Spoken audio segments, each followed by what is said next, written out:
kita menelaah bersama untuk penguatan MPR, legitimasi pemerintah, terjadi perselingkuhan, kolaborasi antara pemerintah dan DPR. Ya kita banyak itu, jadi ya, tidak ada lembaga yang kemudian menjadi penengah mengatasi mediasi untuk itu.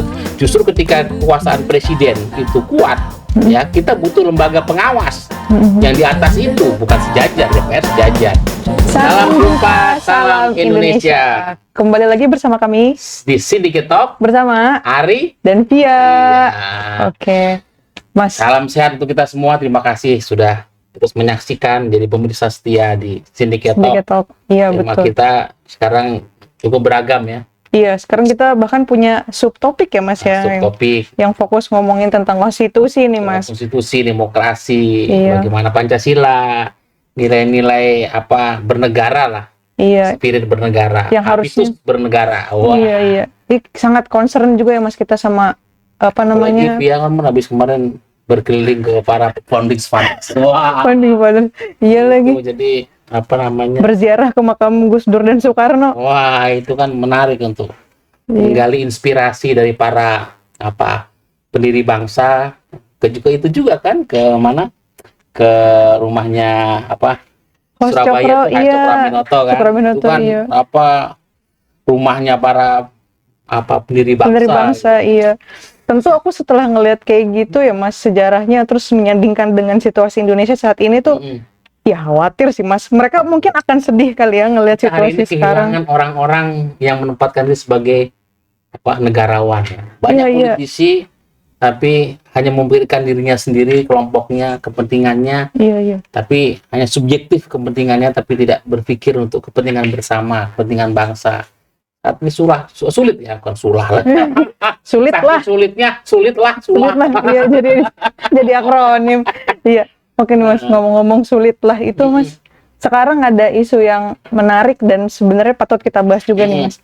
Kan beberapa waktu lalu tuh ada wacana bahwa One Team Press, Dewan Pertimbangan Presiden, akan diubah menjadi DPA atau Dewan Pertimbangan Agung yang dalam proses revisi ya. Iya, betul. Revisi di Balik ya. Iya, di Balik.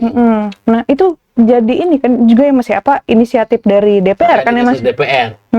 Menarik juga responnya Ketua DPR itu bahwa supaya DPR harus berhati-hati untuk melakukan revisi itu, karena memang mungkin ada dari sebuah niatnya itu ya mungkin akomodasi politik.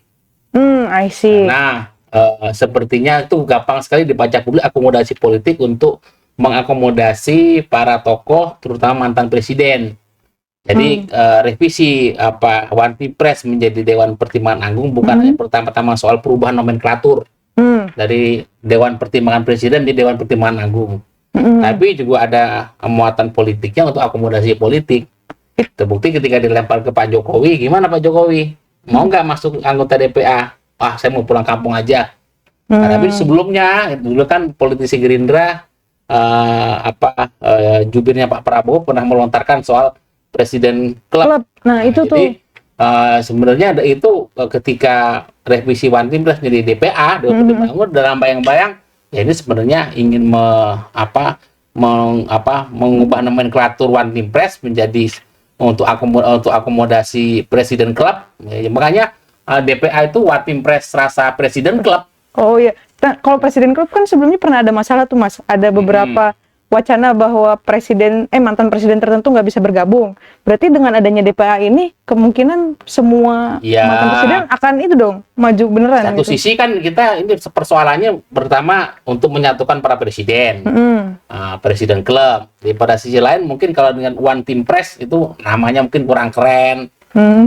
Kemudian ingin merujuk kepada Dewan Pertimbangan Agung. Ya, makanya satu sisi harus hati-hati. Saya sepakat dengan Ketua DPR dengan Mbak Puan Maharani karena ini banyak kerancuan. Jangan sampai ketika bicara DPA Dewan Pertimbangan Agung bukan hanya perubahan nomenklatur, satu untuk ada kepentingan akomodasi politik, dua ada kerancuan ketika merefer kepada Dewan Pertimbangan Agung yang pernah ada ketika masih konstitusi kita masih Undang-Undang Dasar 1945. Sebelum amandemen itu ada Dewan Pertimbangan Agung yang posisinya itu sebagai lembaga tinggi negara sejajar presiden. Oh, jadi Nah, bedanya posisinya itu. DPA itu dulu Dewan Pertimbangan Agung. Kalau bicara nomenklatur, oke, mungkin hanya namanya saja, tapi mungkin dari apa namanya kedudukan, fungsi, kedudukan, kewenangannya mungkin berbeda. Kalau hanya perubahan nomenklatur, berarti One Team Press, DPA tetap di bawah presiden. Di bawah presiden. Bawah presiden, karena memang kalau DPA versi undang-undang UUD 45, konstitusi UUD 45 yang awal, yang masih asli, belum ada amandemen, DPA itu lembaga tinggi negara, satu tingkat dengan presiden, dibentuk berdasarkan undang-undang. Ya, dia partnernya presiden, jadi sama presiden, DPA, DPR, itu lembaga tinggi negara. Sementara One Team Press itu kan di bawah presiden, bertanggung jawab pada presiden. Nah, itu kan secara kelembagaan sudah berbeda. Nah, ini jangan sampai juga menimbulkan kerancuan soal posisi DPA. Nah, kalau cuman persoalan ganti nama saja, buat apa? Nah, atau supaya namanya lebih keren kan, Dewan Pertimbangan Presiden, Dewan Pertimbangan Agung. Jadi lebih agung. Nah, makanya ini perlu ditelaah. Jadi buat saya persoalan kalau misalnya Dewan Pertimbangan Agung itu pasal 16 di UUD 45 yang asli, yang awal sebelum amandemen itu pasal 16 itu bab 4. Bab 4 di UUD 45 perubahan hasil amandemen itu Dewan Pertimbangan Agung dihapus. Jadi diganti pasal 16 saja. Kalau pasal 16 UUD 45 asli mengatakan itu di bab 4 soal Dewan Pertimbangan Agung. Pasal 16 ayat 1 susunan Dewan Pertimbangan Agung ditetapkan dengan undang-undang. Pasal 2 ayat 2 Dewan ini berkewajiban memberi jawaban atas pertanyaan presiden dan berhak mengajukan usul kepada presiden. Dan memang posisinya Dewan Pertimbangan Agung adalah lembaga tinggi negara setara dengan presiden, dibentuk oleh undang-undang, bukan dibentuk oleh presiden. Nah, UUD 45 hasil perubahan dalam hasil amandemen, ini hasil amandemen perubahan keempat itu Dewan Pertimbangan Agung dihapus, tetapi pasal 16-nya masuk ke dalam bab soal pemerintahan, bab sebelumnya bab 3 soal kekuasaan pemerintahan negara. Pasal 16 masih sama pasalnya, tapi pasal 16 itu misalnya menggantikan ini bahwa presiden, pasal 16 UUD 45 hasil amandemen, presiden membentuk suatu dewan pertimbangan yang bertugas memberikan nasihat dan pertimbangan kepada presiden yang selanjutnya diatur dalam undang-undang. Jadi presiden membentuk. Jadi bedanya presiden membentuk. Jadi Dewan Pertimbangan Presiden. Presiden membentuk suatu Dewan Pertimbangan yang berwenang. Nah, lalu di eranya Pak SBY pertama namanya Dewan Pertimbangan Presiden. One Team Press. Nah, makanya namanya One Team Press. Memang tidak ada disebut namanya harus apa. Bahwa ketika presiden membentuk Dewan Pertimbangan yang bertugas memberikan nasihat. Nah, di era pertama presiden dipilih langsung kan eranya Pak SBY. Jadi kita tahu persis kapan mulainya dibentuk Dewan Pertimbangan Presiden. Ya, tapi memang posisinya mau memberikan nasihat, kurang lebih sama, tapi posisinya itu di bawah presiden. Nah, itu mungkin makanya kalau memang DPA yang dimaksud seperti hanya perubahan nomenklatur, ya itu hanya buat nyenengin nanti. Itu One Team Press ala Presiden Club. Tapi kalau DPA Dewan Pertimbangan Agung memang merujuk pada seperti zaman dulu, berarti nggak butuh hanya revisi undang-undang, itu butuh itu jangan-jangan itu pintu masuk buat melakukan amandemen konstitusi. Butuhnya amandemen konstitusi karena soal itu kan diatur di sini. Di bahwa UUD di sini 45-nya namanya itu tidak ya. disebut membentuk suatu Dewan Pertimbangan. Jadi kalau Dewan Pertimbangan Agung kan orang menjadi rancu, orang berpikir lalu DPA zaman itu zaman ketika Undang-Undang Dasar masih UUD 45 yang lama asli, itu Dewan Pertimbangan Agung. Makanya saya pikir ini lebih pada motifnya akomodasi politik yang memang untuk mengakomodasi para mantan presiden, terutama posisi Pak Jokowi ketika sudah tidak menjadi presiden. Makanya Pak Jokowi kan ditanya, saya mau pulang kampung kok balik ke Solo. Balik lagi soal. Ini kan persoalan bagaimana seorang presiden terpilih Prabowo mencoba mengakomodasi posisi Pak Jokowi pasca tidak lagi menjabat sebagai presiden. Makanya kan orang menuju ketika Dewan revisi soal One Team Press menjadi DPA Dewan Pertimbangan Agung, itu orang menuju lagi kepada Presiden Club. Hanya buat akomodasi politik. Jadi banyak sekarang proses legislasi, revisi yang tujuannya untuk akomodasi politik, untuk kepentingan subjektif penguasa, bukan demi kepentingan bangsa dan negara, bukan demi kepentingan umum seluruh rakyat. Iya. Makanya kalau kita bicara demi kepentingan seluruh rakyat, kepentingan bangsa dan negara, sebenarnya nggak perlu sebenarnya mengubah Dewan Pertimbangan Presiden jadi Dewan Pertimbangan Agung. Nggak perlu ngotak-atik itu sebenarnya. Yang perlu dimunculkan kembali, yang perlu penguatan, atau sebenarnya ini pengen menguatkan Dewan Timpres jadi Dewan Pertimbangan Agung. Pengen pada penguatan, repositioning, branding, naming juga kan. Tapi buat saya itu nggak perlu.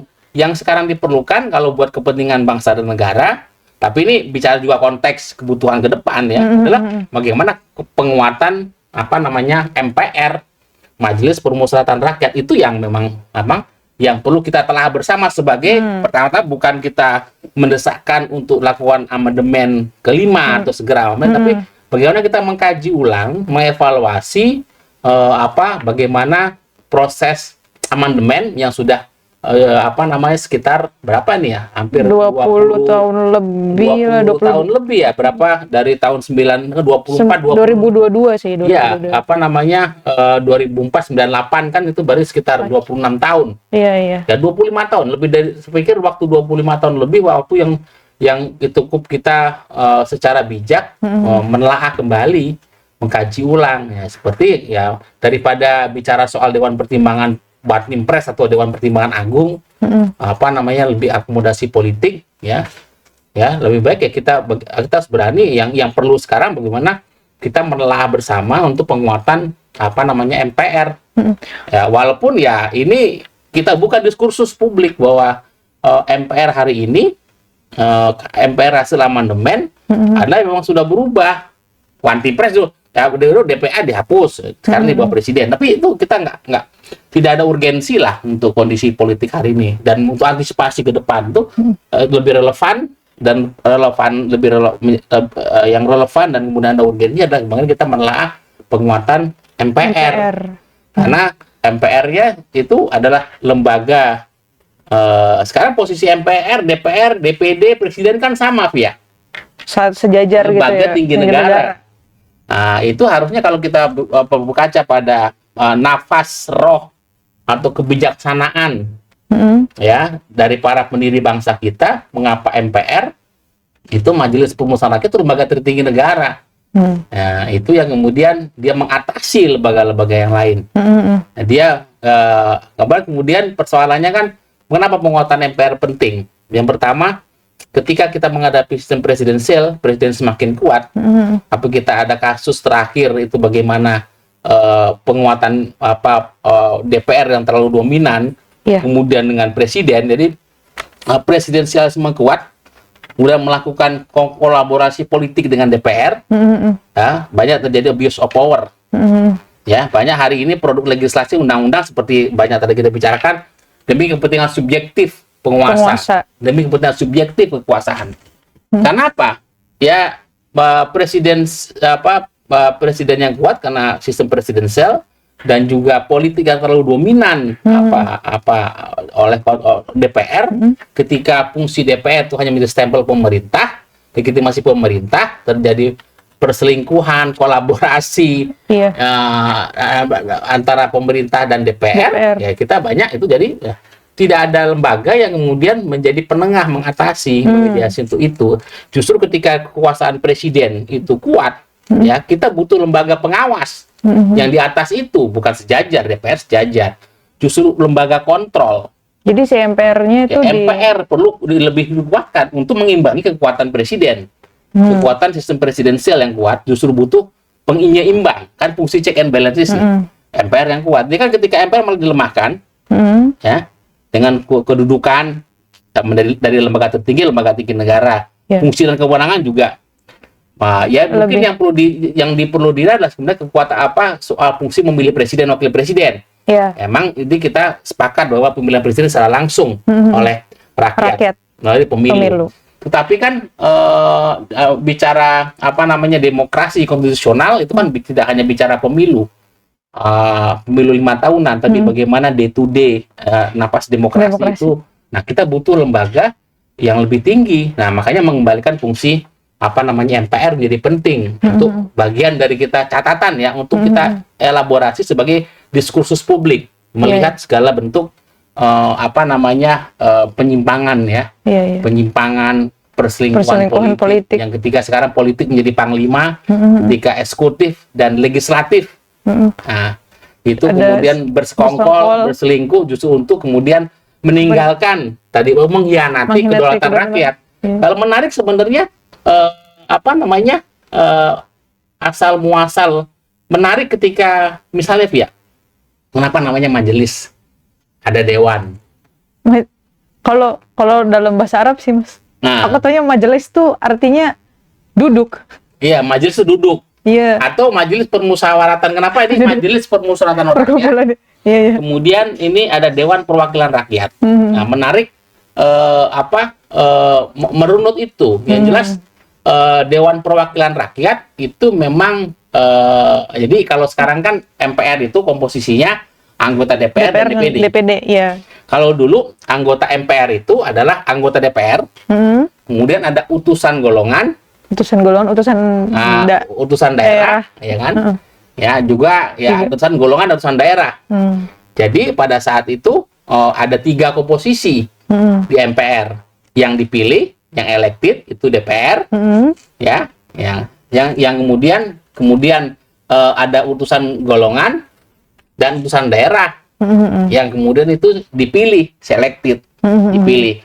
Nah sekarang fungsi MPR itu kan hanya semuanya dipilih, ya semua dipilih. Jadi DPD perseorangan, DPR oleh partai politik, ya kan? Jadi semua sama dipilih. Ya, ini adalah pemilu lewat peserta pemilunya partai politik, ini adalah perseorangan. Nah, walaupun mewakili daerah, perwakilan daerah, tapi tetap dipilih. Jadi apakah ini kemudian, nah ini kemudian menjadi buat saya ada kebincangan ya dalam sistem karena memang akhirnya hari ini menarik ketika majelis dan dewan. Majelis itu kan kenapa majelis permusyawaratan dan majelis perwakilan? Iya, itu bedanya gimana? Itu menarik karena kalau majelis perwakilan memang dia perwakilan yang memang dipilih secara untuk mewakili itu ya. Untuk mewakili partai-partai politik. Tetapi hari ini ketika politik dominan dikuasai partai politik, politik transaksional, sulit untuk kita menampung, mengakomodasi mereka yang punya bahwa perwakilan itu memang benar merepresentasi komposisi atau populasi komposisi dari populasi masyarakat kita, ya, bahwa ada orang yang mempunyai utusan golongan itu kan dari masyarakat adat, dari kelompok-kelompok golongan masyarakat yang memang punya legitimasi di dalam masyarakat. Kan ada yang punya legitimasi atau power politics, partai politik, ada punya legitimasi modal, finansial. Hari ini kan partai politik dan pemilik modal jadi satu. Tapi yang kemudian perwakilan dari kelompok cendekiawan, punya kearifan, kelompok adat, golongan, kelompok minoritas, itu kan cenderung terpilihkan, tidak terwakili. Nah ini ya kemudian ini kalau kita melihat genealoginya. Nah, menarik kenapa majelis? Nah, majelis kita lihat ada majelis suro, majelis taklim. Yang memang posisinya memang majelis itu ada yang dipilih, ada yang elected, ada yang kemudian yang diseleksi, memang diangkat, yang terseleksi ya. Ada yang elected, ada yang selected, yang memang dipilih melalui pemilu. Dan memang ada diangkat karena memang mewakili kelompok dan golongan. Dan majelis ini kan sebenarnya mewakili, istilah majelis juga itu tidak kenal di istilah demokrasi barat sebenarnya. Karena mewakili sebenarnya tradisi kearifan Nusantara di kita ya. Ya, kearifan Nusantara. Kita mengenal bagaimana musyawarah mufakat. I see. Bahwa ketika di DPR itu memang berlaku bagaimana kompetisi perwakilan partai-partai. Kita lihat sekarang DPR itu ketika selesai di DPR, mohon maaf ya, ketika di rapat DPR apakah dia mewakili rakyat? Kalau sekarang kayaknya enggak juga. Lebih dia mewakili Partainya, iya ketimbang suara. Fraksinya partai apa? Dia mewakili suara partai. Dia dipilih mewakili rakyat, konstituen rakyat di dapilnya, tapi tidak dipilih. Iya. Seberapa besar dia lebih menyuarakan kepentingan partai, kepentingan politik partainya daripada kepentingan rakyat. Ada pembelokan kepentingan di sini. Nah, ya ini satu kan kalau apalagi kemudian ada mekanisme pemilihan, tapi kalau di majelis itu kan musyawarah. Nah itu kan kearifan yang dan kebijaksanaan. Nah, dan makanya ini kan makanya kalau kita sering membaca pemikirannya Kang Yudi Latif, itu melihat bahwa MPR kita menurut desain para founding fathers kita, MPR Majelis Permusawaratan Rakyat menurut rumusan para founding fathers yang undang-undang dasar yang asli masih bahwa di lembaga tinggi negara, itu kan adalah sebuah rumusan yang paling advance ya di jagat dunia ini. Di jagat dunia. Di paling advance di muka bumi ini soal bagaimana merumuskan perwakilan. Karena tadi prinsip majelis itu permusyawaratan, beda dengan dewan perwakilan. Posisinya lebih tinggi. Karena memang tidak ada voting, tidak ada perbedaan. Bagaimana itu segala itu diletakkan di meja kemudian dimusyawarahkan. Makanya musyawarah mufakat. Tapi ini Mas, idealnya begitu ya Mas. Aku juga berharap hal yang sama gitu dengan yang diucapkan Mas Ari tadi. Cuma aku punya kekhawatiran nih Mas untuk situasi sekarang nih Mas. Tadi kan Mas Ari sempat ngomongin tentang akomodasi politik ya. Dengan adanya DPI ini kemungkinan akan menjadi akomodasi politik Pak Jokowi yang kemudian akan lanjut menjadi presiden. Terus aku jadi terpicu untuk kepikiran ini. Potensi kemunculan kembali wacana koalisi permanen yang sebelumnya pernah diwacanain tuh Mas. Apakah nanti kemudian DPA pada akhirnya akan memperkokoh wacana koalisi permanen yang sebelumnya tuh ada yang menaungi berbagai macam parpol itu. Jadi, satu semacam itu jadi pelembagaan. Iya, pelembagaan gitu, jadi resmi koalisi permanen yang kemudian menjadi hegemonik kekuasaan. Jadi memang tadi akhirnya memang politik kekuasaan eksekutif legislatif ya dikontrol oleh kekuasaan yang memusat. Nah, sentralisme kekuasaan. Nah, itu satu kan memusat tuh Mas. Sekarang kan situasinya memang terlihatnya memusat gitu. Nah, terus dengan dorongan untuk penguatan MPR untuk saat ini aku agak takut juga nih Mas. Soalnya kan fraksi sekarang itu kan di DPR, kan MPR kan terdiri dari DPR dan DPD ya Mas. Di DPR-nya sendiri itu kan kayaknya 80% tuh yang mengakomodasi pemerintah saat ini kan. Kalau seandainya nanti MPR itu diperkuat kemudian juga mengikuti komposisi yang sebelumnya gitu loh Mas, kayak utusan golongan segala macam, apakah nanti kemungkinan yang terjadi di masa Orde Baru akan terjadi lagi gitu loh Mas. Itu sih yang aku khawatirin gitu loh Mas. Pada akhirnya MPR yang tadinya memperkuat justru malah memperkuatnya tuh memperkuat otoritarianisme yang berpotensi muncul gitu. Aku takutnya seperti itu. Gimana caranya biar nggak seperti itu gitu? Ya, problem utama ketika Orde Baru dengan undang-undang konstitusi yang lama itu kan sebenarnya kekuasaan presiden yang kemudian tidak dibatasi. Kekuasaan itu pada prinsipnya harus dibatasi. Kekuasaan presiden itu kan tidak dibatasi. Iya. Bahwa kemudian revisi itu saya sepakat bahwa kemudian membatasi kekuasaan presiden, bahwa setelah presiden hanya 2 periode seperti tidak bisa dipilih lagi.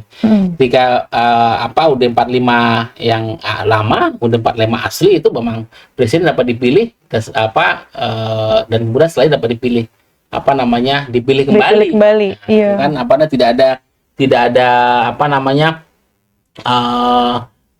tidak ada ini pasal 7 presiden dan wakil presiden memegang jabatan selama 5 tahun dan sudahnya dapat dipilih kembali pasal 7 di UUD 45 yang asli. Lalu kemudian di di UUD 45 selama itu kemudian hanya 2 periode dan cukup situ ada intinya di situ. Tetapi kemudian ketika kekuasaan presiden dibatasi, tapi kita mau pada penguatan presidensial kan. Nah, itu kemudian tidak diimbangi dengan kekuatan parlemen yang harus menjadi kontrol. Ya kan? Ya, pada akhirnya sebenarnya presiden terpilih presidensial itu tetap kemudian kita sistem presidensial mengakomodasi sistem parlementer karena presiden terpilih walaupun dengan mayoritas suara rakyat 50% lebih, 60% ya. Pak Prabowo ini kan 58% ya. Pak Jokowi itu 55%, 50% lebih menguasai suara rakyat, tetapi memang kalau tidak menguasai suara parlemen juga lemah. Ya, perlu ada koalisi di parlemen, dan memang presiden terpilih dari zamannya Pak SBY 2 periode, Pak Jokowi 2 periode, butuh aliansi politik, bangun koalisi pemerintah yang kuat di parlemen supaya kebijakan pemerintah bisa berjalan. Akhirnya, tapi koalisi ini ketika kolaborasi dan kemudian menjadi pemuasan kekuasaan, jadi presidensial yang kuat, kemudian dukung eksekutif yang kuat, tapi dukung kemudian legislatif yang kemudian dikooptasi atau berkolaborasi. Nah itu, makanya dalam hal ini sebenarnya butuh kekuatan penyeimbang. Saya melihatnya begitu.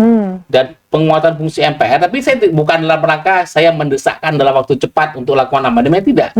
Bagaimana sekarang segala kesemerawutan, carut marut persoalan demokrasi dan sebenarnya hubungan kelembagaan, ya, tata kelembagaan negara kita, ketatanegaraan, tata lembaga ini soal fungsi, kedudukan dan wewenang itu kita pikirkan kembali.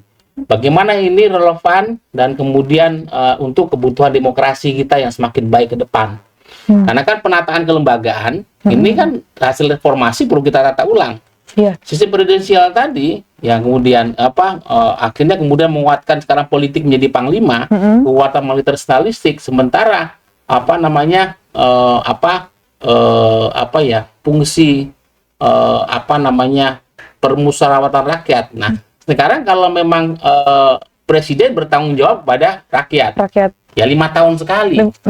Ya kalau presiden hukumannya adalah kalau jangan pilih kembali rakyat. Hukumannya adalah ya kalau ketika melanggar undang-undang, melakukan kriminal atau tidak akan tercela, bisa diberhentikan oleh MPR. Tapi kan prosedurnya juga sulit. Bukan pertama-tama untuk fungsi kontrolnya, bagaimana fungsi kontrol ini sehingga presiden yang kuat, mestinya presidensial yang kuat, perlu juga seperti kalau di partai itu majelis tinggi, majelis suro, ya, tempat di mana daulat rakyat itu, kedaulatan rakyat itu, representasi kedaulatan rakyat itu betul-betul mengontrol pemerintah. Sekarang partai politik itu kan DPR itu kan representasi partai politik. Ketika pemilu saja dia merepresentasi wakil rakyat, didapil konstituennya di dapilnya. Tapi saya pemilu, suara anggota DPR, anggota DPRD, suaranya apa? Suara rakyat. Suara parpol ya? Suara partai. Iya kan? Nah, makanya rakyat itu hanya dihitung 5 tahun sekali. Nah, untuk memastikan bahwa rakyat itu nafas rakyat, denyut kehidupan rakyat itu, representasi namanya kedaulatan rakyat itu kedaulatan rakyat bukan 5 tahun sekali, ya. Ini kan semacam ketika presiden dipilih langsung 5 tahun sekali lewat pemilu, seakan-akan presiden bertanggung jawab pada rakyat 5 tahun sekali. Sementara sekarang ada namanya manipulasi politik, ada politisasi bansos, rakyat bisa dikondisikan, ada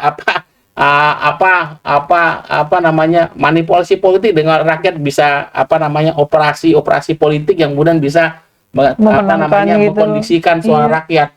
Jadi kan pemilu kita menjadi politik yang sangat transaksional, suara rakyat sangat transaksional. Akhirnya apa? Nggak ada lagi kedaulatan rakyat.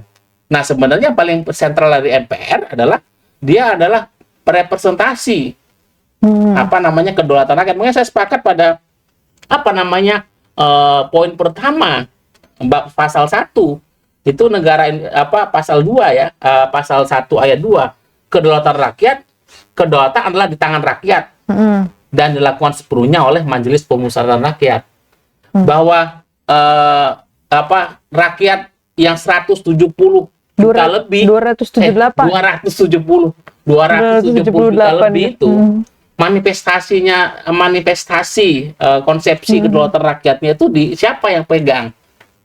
Di partai yang konstituen partai itu bukan DPP, tapi ada majelis tinggi partai, ada majelis suro atau dewan suro yang memastikan bahwa keputusan partai itu sejalan dengan visi misi partai dan kemudian konstituen partai.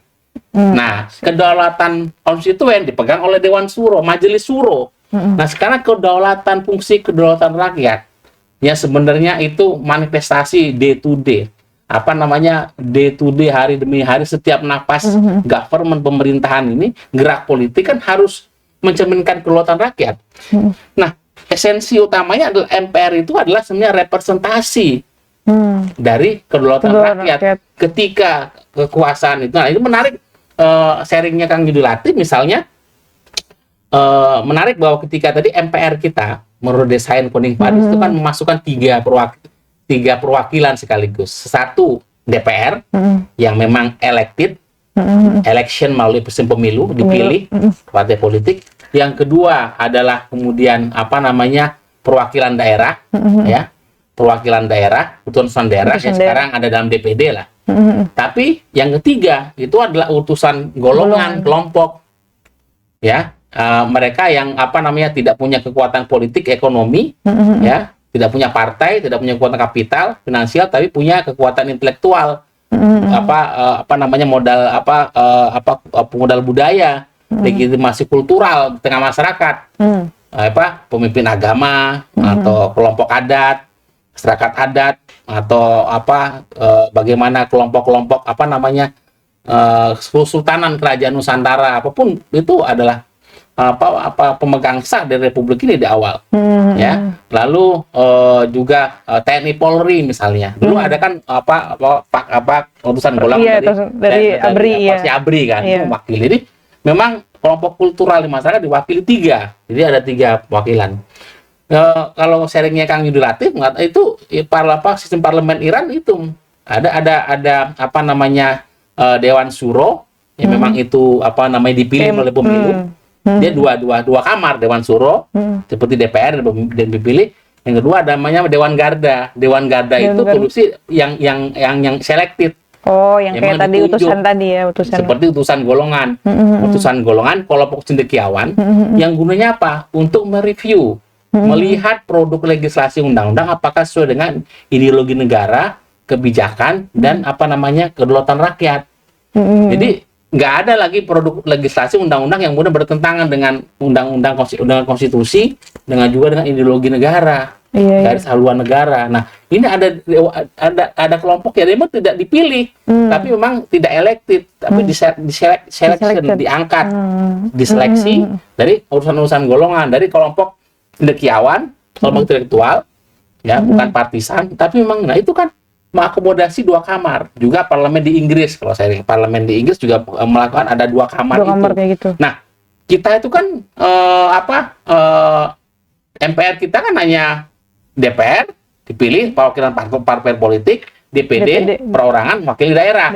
Apalagi kemudian calon perorangan ini juga mantan partai atau orang partai yang kemudian menyerahkan KTA-nya lalu masuk lagi ke lagi kan. Tidak ada mengakomodasi kelompok yang punya legitimasi kultural, ya, kelompok minoritas, kelompok adat. Nah, itu yang hari ini bernegara kita, legislasi, undang-undang, peraturan kita itu kan miskin dengan kecendekiawanan, inteligensia, kebijaksanaan. Ya, seperti sekarang banyak revisi undang-undang, banyak produk legislasi yang seugal-ugalan, yang hanya kepentingan subjektif. Proses sekarang nggak ada kontrol. Sama ini miskin moral. Ya, miskin moral, miskin etika, miskin moral, nggak ada kebijaksanaan, hanya demi kepentingan subjektif. Itu kan aku merinding. Kepentingan subjektif penguasa atau mereka sedang berkuasa. Nah, hegemoni kekuasaan yang mudah menjadi sentralistik ini ya nggak bisa ada kontrolnya. Makanya kita perlu membuka lagi bagaimana membuat fungsi check and balances ketika misalnya model sistem perwakilan kita gitu ya memang sekarang memang sangat dikuasai oleh partai politik, dan kemudian sangat dikuasai partai politik tadi political power dan dikuasai oleh kelompok yang punya kapital, financial power, capital power. Nggak ada lagi kekuatan inteligensia power atau kelompok cultural power, ya, yang mewarisi tadi misalnya yang paham soal tata negara, etika bernegara, nilai-nilai keluhur bangsa, para budayawan kita, Karena para akademisi, para pemikir, para inteligensia, cendekiawan kita tersingkir kita dalam kontestasi partai politik. Sebenarnya parpol yang jadi akar permasalahan itu. Ya, apa namanya, parpol menjadi sebuah gerbong politik yang mudah menjadi apa, lokomotif untuk melakukan sentralisasi kekuasaan. Nah, ini yang kemudian kita perlu melihat bagaimana dari situasi carut marut politik, sentralisme kekuasaan, politik menjadi panglima, penguasaan partai politik itu apa? Ujungnya bagaimana penataan kelembagaan kita? Akar persoalannya mana? Kita harus menarik semua persoalan berpolitik, bernegara, berbangsa kita kepada apa, filosofi filosofi bernegara, konstitusi bernegara kita. Bagaimana undang-undang dasar kita, konstitusi kita melihat itu? Bagaimana juga aspek historis? Bagaimana juga Pancasila sebagai filosofi dasar, philosophical grounds lah, sebuah spirit of the nation, ya. Itu kita harus larikan ke sana. Itu harus punya keberanian. Bukan kemudian ini bukan saatnya melakukan amandemen. Yes, ini bukan saat yang tepat. Tapi kita harus berani membuka diskursus narasi untuk bagian pendidikan politik dan menyiapkan bagaimana politik kita pada waktunya akan siap. Ini bukan saat yang tepat ketika politik sangat sentralistik, ketika kekuasaan partai dan modal begitu kuat, sementara kekuatan cultural power, kekuatan kultural yang mereka kelompok masyarakat adat, pewaris utama misalnya para raja-raja Nusantara, ya. Ya, kalau kita ingat dulu pendiri bangsa ini sebenarnya kita berterima kasih kepada raja-raja Nusantara. Ada beberapa kerajaan, ratusan kerajaan Nusantara ini yang kemudian dikuasai oleh Hindia Belanda. Kemudian dia diserahkan pada Republik. Ya kan, Hindia Belanda itu hanya pihak ketiga saja. Ya kan, antara kemudian Republik.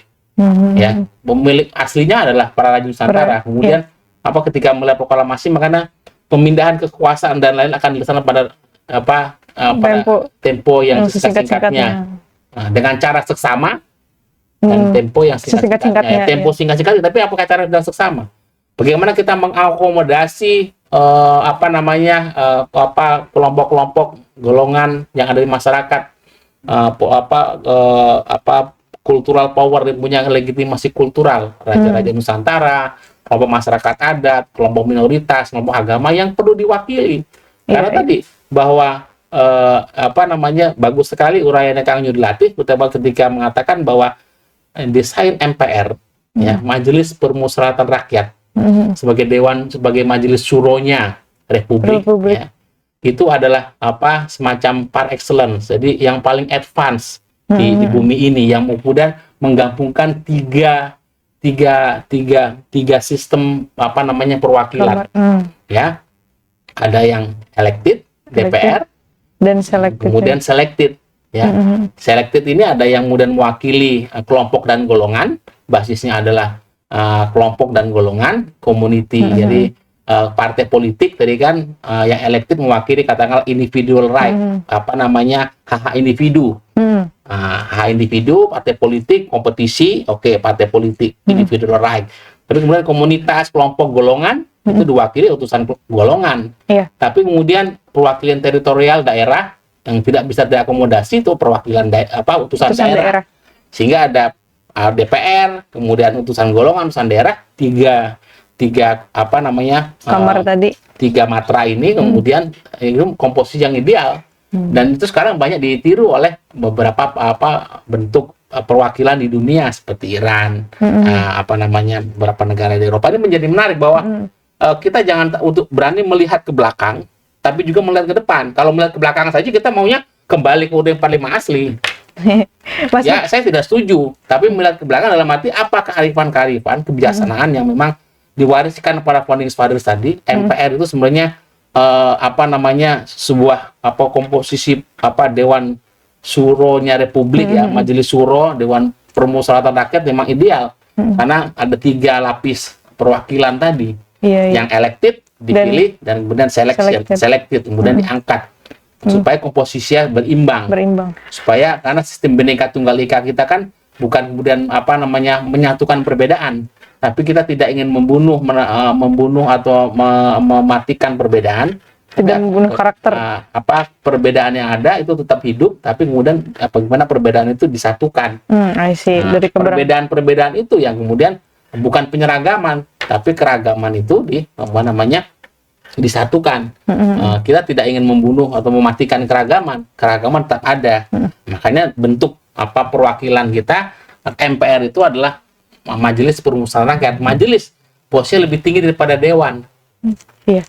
Makanya hari ini carut marut politik kita, sentralisme kekuasaan tadi, bagaimana sistem presidensial yang kuat, tapi kemudian berkolaborasi, terjadi perselingkuhan eksekutif dan legislatif, sentralisme kekuasaan, rakyat ditinggalkan, kedaulatan rakyat itu hanya token elektoral doang. Hanya elektoral 5 tahunan saja. Nah, ini kan menjadi cermin. Nah, supaya narasi ini kita buka, supaya bagian dari pendidikan politik, supaya rakyat melek politik, supaya politisi kita juga aware, dijewer kupingnya, ditarik hidungnya, ya, supaya mereka ingat, you di sana itu on behalf of people. Harus amanah gitu. Iya, harus amanah. Nah, ini supaya diskursus ini terus bergulir dan menjadi narasi di publik, supaya juga dan kita menunggu lahirnya momentum munculnya negarawan. Nah, misalnya hari ini dari UUD 45 undang-undang ya belum lagi kita menyoal soal bagaimana haluan dulu GBHN ya. Dan sekarang pokok-pokok haluan negara yang sudah mengatasi eksekutif. Yeah. Dan juga ada TAP MPR, itu diantara undang-undang sama haluan negara sebagai TAP MPR. Dia di atas TAP MPR itu diantara di bawah konstitusi tapi di atasnya undang-undang. Nah, problematiknya orang terlalu selesai. Sekarang presiden dipilih langsung. Presiden bertanggung jawab pada rakyat. Rakyat yang mana? Rakyat itu menjadi anonim pasca pemilu. Iya. Rakyat itu terhitung, ya. Rakyat itu hanya dihitung dan diakui saat pemilu doang sebagai angka-angka elektoral. Tapi selesai pemilu, rakyat itu kan udah selesai. Rakyat jadi anonim, dilupain. Nah, sekarang bagaimana kita dengan kasus hari ini bagaimana dua presiden ya di 4 periode ya. Iya. Udah 4 periode presiden dipilih langsung. Kita perlu mengevaluasi, melihat tentu alat ukurnya tentu bagaimana konstitusi kita dan kemudian filosofi dasar negara kita Pancasila. Bagaimana apakah kemudian sila keempat Pancasila itu sudah terejawantah belum? Kerakyatan yang dipimpin oleh hikmat kebijaksanaan dalam permusyawaratan perwakilan, bukan hanya perwakilan saja, ya. Tapi permusyawaratan juga. Hari ini tidak ada permusyawaratan. Ya. Orang tidak bisa mengambil sebuah mufakat. Tapi akhirnya bukan transaksional. Orang akhirnya deal. Iya lagi. Kepentingan, kepentingan yang dominan. Maksudnya apa tadi? Ini bagian dari kita menata. Dan sebenarnya ujung dari semua ini penataan lembaga, bagaimana konstitusi kita. Kita harus berani. Kita harus berani kembali kepada nilai-nilai kita, pada aturan pokok kita, konstitusi, pada filosofi dasar kita, Pancasila seperti apa. Jelas kok. Sila keempat. Kerakyatan yang dipimpin oleh hikmat kebijaksanaan. Nah, hikmat kebijaksanaan kan sekarang nggak ada. Cuma buat elit doang, Mas. Hikmat transaksional. Iya, itu buat elit doang. Hikmat cuan adanya sekarang. Iya, benar. Bukan hikmat kebijaksanaan, tapi nikmat cuan. Iya. Nah, ini kan harus kembali. Nah, kalau kita ukurannya adalah kepada filosofi dasar, kita punya 5 dasar itu, kita kembali. Padahal tidak sesuai dengan, kalau bicara politik, demokrasi, sila keempat. Bicara soal bagaimana kita menata sistem ekonomi, keadilan sosial, bagaimana itu kita bicara sila kelima. Nah, siapakah sila keempat itu kita telaah. Nah, lalu bagaimana, apakah sila keempat hubungan dengan konstitusi seperti apa? Lalu bagaimana undang-undang yang ada? Jadi kita analisa kita, ukuran kita menjadi jelas. Nah, dalam hal ini buat apa kita mengutak-utik Dewan Pertimbangan Presiden, One Team Press, alih-alih mau menjadikan Dewan Pertimbangan Agung, tapi sebenarnya buat akomodasi politik untuk para mantan presiden untuk presiden klub. Presiden klub, iya. Makanya saya menarik soal DPA ini menggugah saya, mengkritik saya untuk melihat ada nggak ada make sense untuk bicara DPA, tapi ada sesuatu yang perlu kita angkat bahwa dari tata lembagaan kelembagaan politik kita itu fungsi MPR. Iya, iya. Bagaimana itu kita lihat bersama dengan melihat bagaimana kondisi politik bernegara kita hari ini. Seperti itu, Via. Seperti itu. Kita sudah selesai. Iya, seperti apa yang diutarakan jadi tagline lembaga kita, para sindiket, berpesan dari almarhum Pak Sugeng Siradi bahwa berpolitik adalah bernegara, dan bernegara adalah dalam rangka berkonstitusi. Nah, itu. Jadi mari kita menjadikan berpolitik sebagai upaya kita bernegara dan bernegara dalam rangka berkonstitusi. Dengan begitu semoga kita semua, ya, kita dengan diskusi kita dan semua upaya kita dan seluruh anak bangsa, pesan cuma satu, ya, jangan pernah lelah untuk mencintai Indonesia. Itu tiap akhir episode selalu ada itu, ya. Terima kasih, terima kasih Mas Ari. Teman-teman semua dengan sebuah pesan, jangan pernah lelah mencintai Indonesia. Iya. Terima kasih. Terima kasih. Sampai jumpa di episode berikutnya. Sampai jumpa. Salam Indonesia.